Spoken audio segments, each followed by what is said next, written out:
Hello students and audience. In this lecture we are going to speak about, and it is the second lecture, we are going to speak about historical survey. It is a survey in history of criticism. We are going to start with Plato, Aristotle and Horace. We already spoke about the meaning of literary criticism, the meaning of theory and the meaning of literature. Now we are going to speak about those who tackled these topics, starting with Plato, the most famous Greek philosopher. He was born circa 427 and died in 374 before Christ. His most important book was The Republic, and the general idea in the Republic is Platonism, or the ideal world, the theory of mimesis. In that theory, Plato explains how the world includes three levels of reality. The ideal one, and this is what is to come, and no one have seen it. It is concerned with essence and abstract, and the real world that is concerned with the world, with the now and here, and the imagined one that is concerned with literature.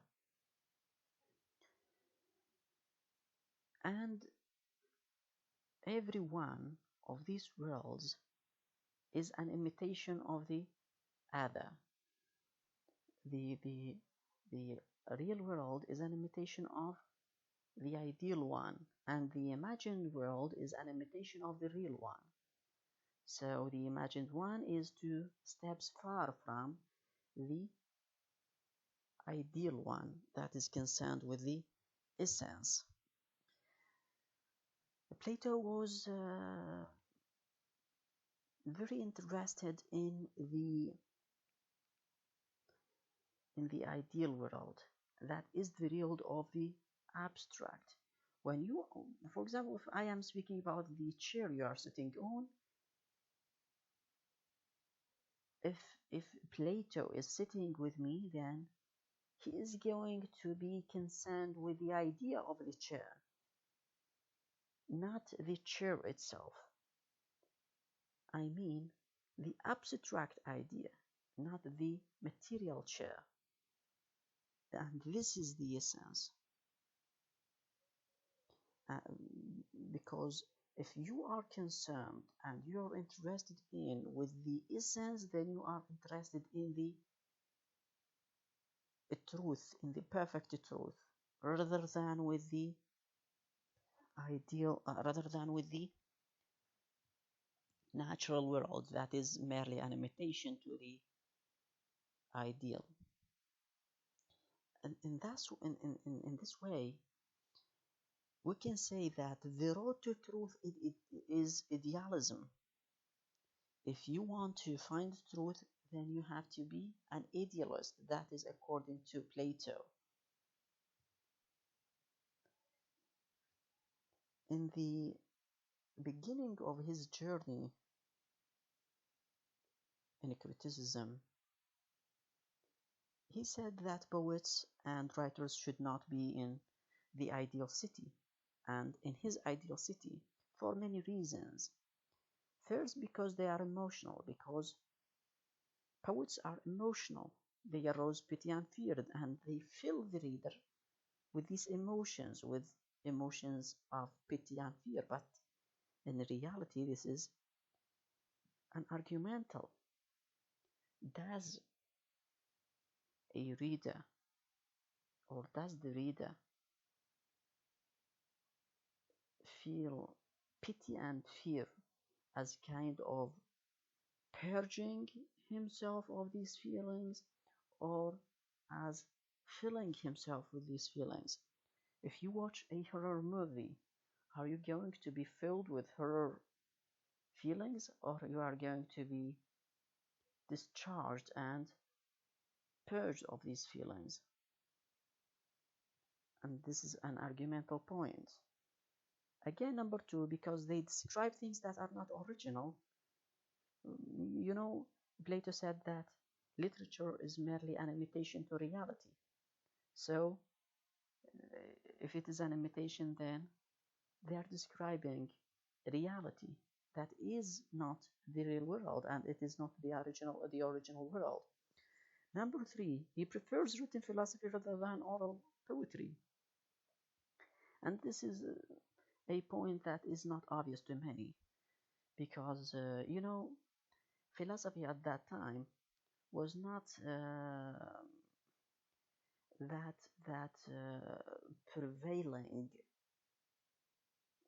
subject among the simple people, but poetry is very very prevailing, and very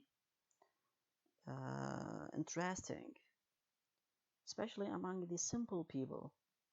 So it seems that Plato felt jealous of poets, because poets are famous, and their speech is easily memorized, rather than philosophy. Philosophy is very concerned with the hyper people and the cultural people. Later on, Plato realized that the importance of poets in his republic. So he said that, all right, we are going to include poets in the city, but they should be reasonable, and they should be their poetry should be didactic. I mean, it should teach a lesson. That their works should have a lessons. Now, in such way, we can say that a work of art should and must have a lesson. Although in the 20th century there was a school appeared that is art for art's sake. And again, we have number three,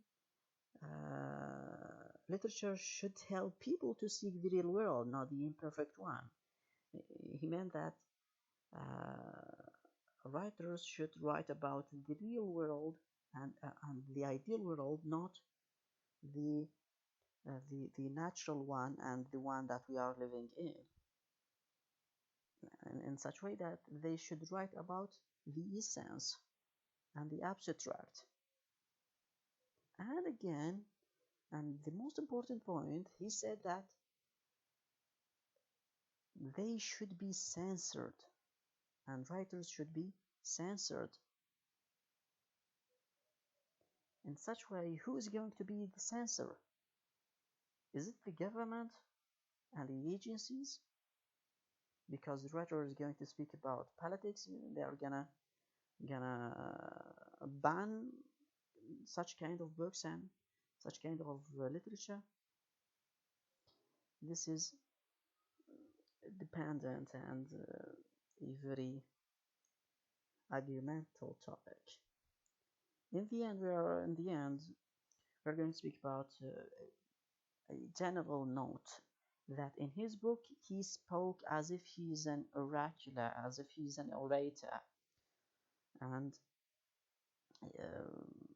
he spoke, do this and do that, do this, do not do that, do that and do not do this.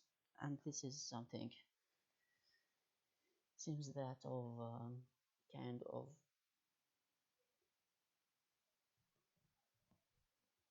high person to a lower person. The second critic we are going to discuss is Aristotle. He is the student of Plato, and he's going to criticize him severely he was born in 384 and died in 322. Before Christ, of course. Both of them are Greek. Aristotle was very famous for the poetics. Famous he's very famous with in this specialization for the poetics. In the poetics, he included a literary theory and nearly a complete literary theory, and perfect one. At his age, of course. Aristotle was a kind of practical person and and used the drama and taught the drama even as a craft. So he was practical rather than abstract and not concerned and interested in the abstract world.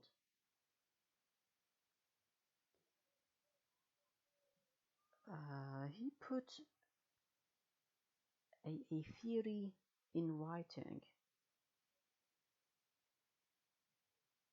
especially the the elements of a drama, and the plot should not be, and the work should have one plot, the three unities, the unity of time, the unity of place, the unity of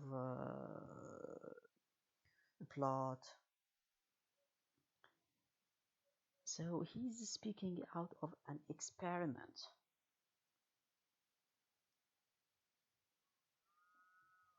In his response to Plato, and in his response to Plato's theory, that of the mimesis, he said that, all right, let us agree that literature is an imitation to the real world.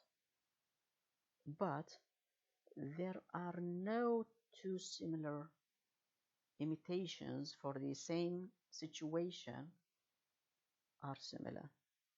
So, as if we are going to bring two poets to speak about the same situation, they are going to write different poems. So there is creativity in imitation. Number two, the artists select what's worthy. And this is also an argumentable topic, or an argumental topic. Because what is the meaning of worthy to me, and what is the meaning of the worthy to the other person?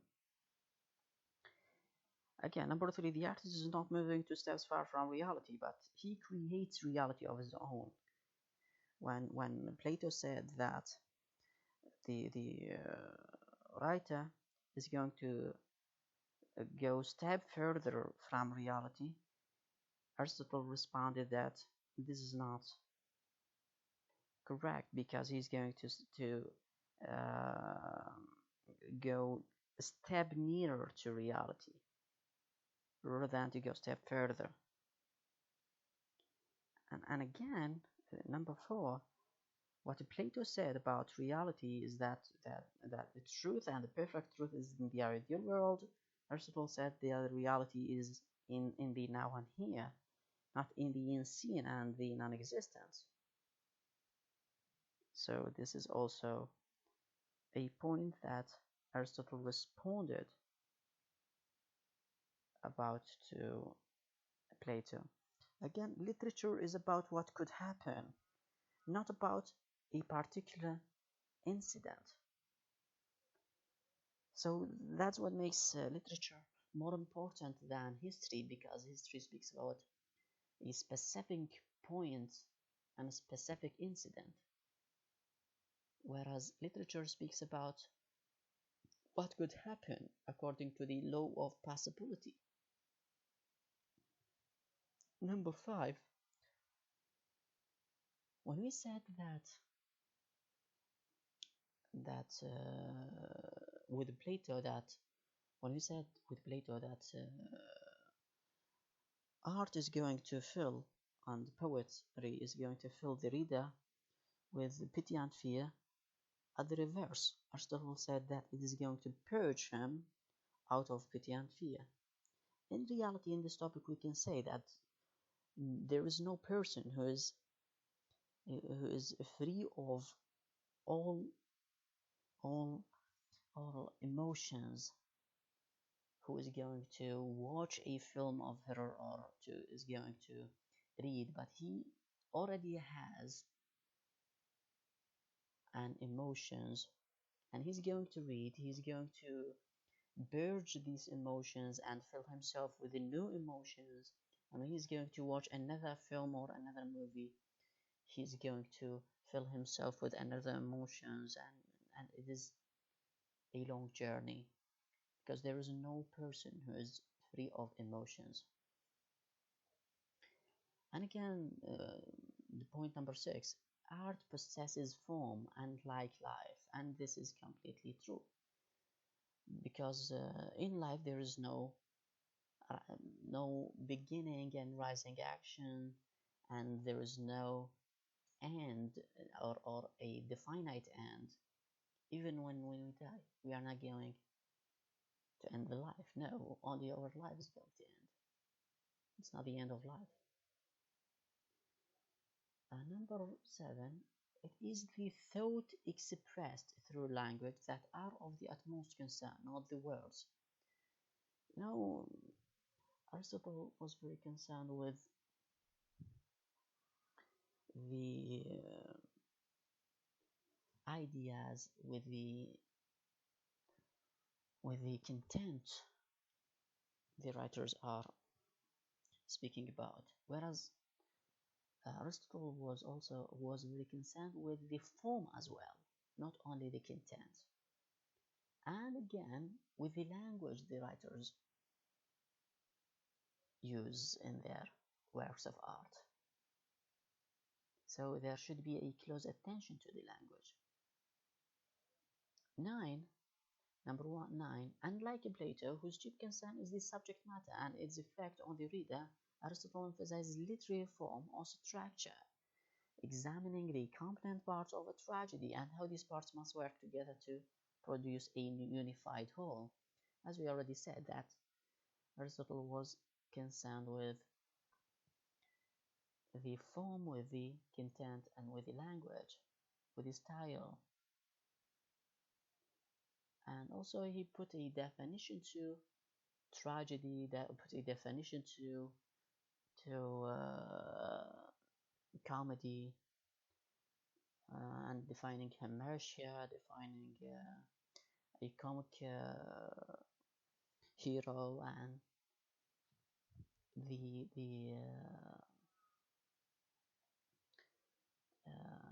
tragic hero. Especially, there is a definition of of this tragic hero. He is kind of a sublime person, but with a Homercia that's going to be the reason for his downfall.